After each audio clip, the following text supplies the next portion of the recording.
Jadi ya, masyarakat memang tidak begitu memahami ya secara mendetil apa itu reforma agraria. Jadi reforma agraria ini diawali dengan TAP MPR nomor 9 tahun 2001. Hal ini antara lain ada beberapa masalah di Republik ini. Satu, ada masalah ketimpangan struktur penguasaan tanah. Jadi ada orang yang punya tanah sampai jutaan hektar, di lain pihak banyak petani yang tidak punya tanah semeter pun. Itu sebetulnya yang pertama ya. Dan kalau ini dibiarkan berbahaya. Kalau di negara lain, misalkan di Amerika Latin, yang seperti ini udah terjadi revolusi itu. Jadi yang kaya banget gitu, yang miskin banget. Yang kedua, dampaknya memang kemiskinan kan. Kemiskinan di mana-mana terjadi, ini diselesaikan. Pengangguran terjadi di mana-mana. Ketahanan pangan juga seperti itu ya, karena penguasaan tanah oleh masyarakat hanya kecil-kecil ya, sementara tanah juga dialokasikan bukan ke bidang pertanian. Contoh misalkan di Pantura, dari mulai Jakarta lah, Bekasi, Karawang, Subang, Purwakarta, sampai mungkin nanti terus ke Brebes, itu sawah sekarang sudah dirubah jadi pabrik, jadi pemukiman ya, jadi industri macam-macam lah. Ya ini kelihatannya tidak bisa di stop ya.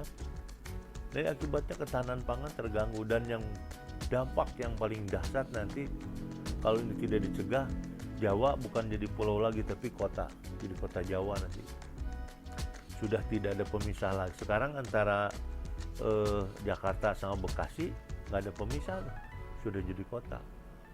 Sekarang kota kabupaten, nanti sampai ke Karawang, terus sampai ke Subang, ke Purwakarta, terus sampai ke Indramayu, terus ke mana? Ke Cirebon, ke Brebes, terus sampai ke Semarang. Kalau ini tidak dijaga, itu berbahaya, tahanan pangan. Nah ini bagian dari mana? Bagian dari reforma agraria ini sebetulnya. Sekarang kerusakan lingkungan di Garut kemarin tiba-tiba longsor ya, Sungai Cimanuk yang tidak biasa banjir gitu. Kenapa? Karena kan terjadi perubahan penggunaan tanah dari hutan ke non hutan. Kenapa? Memang tidak ada alternatif. Rakyat teboga tanah, rakyat naik ke luhur. Yang harusnya di situ tanaman tegakkan hutan atau kebun, yang tadinya kebun teh, kebun segala macam, sekarang jadi tanaman pangan. Itu otomatis runoff akan tinggi, jadi ketika hujan gede itu pasti akan longsor dan banjir. Nah ini masalah-masalah ini sebetulnya masalah yang harus ditanggulangi dengan reforma agraria, tapi masyarakat dan mungkin sebagian pemerintah pun pemahamannya tidak sampai ke situ. Di dalam benaknya seolah-olah reforma agraria itu ngabagikan sertifikat, gitu. Tidak ya.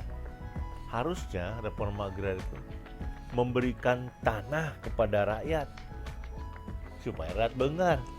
Jadi indikatornya kalau rakyat tidak punya tanah udah pasti jelema miskin. Jadi urang mah enak atuh di lemur. Mun teu boga imah acan pasti tidak punya tanah, pasti jelema miskin.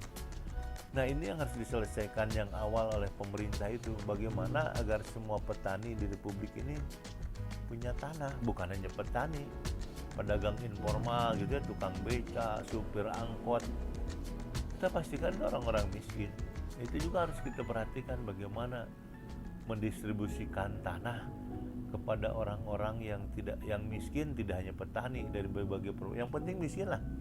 Profesinya apapun juga dia, kalau dia ingin kaya maka prasyaratnya harus punya tanah.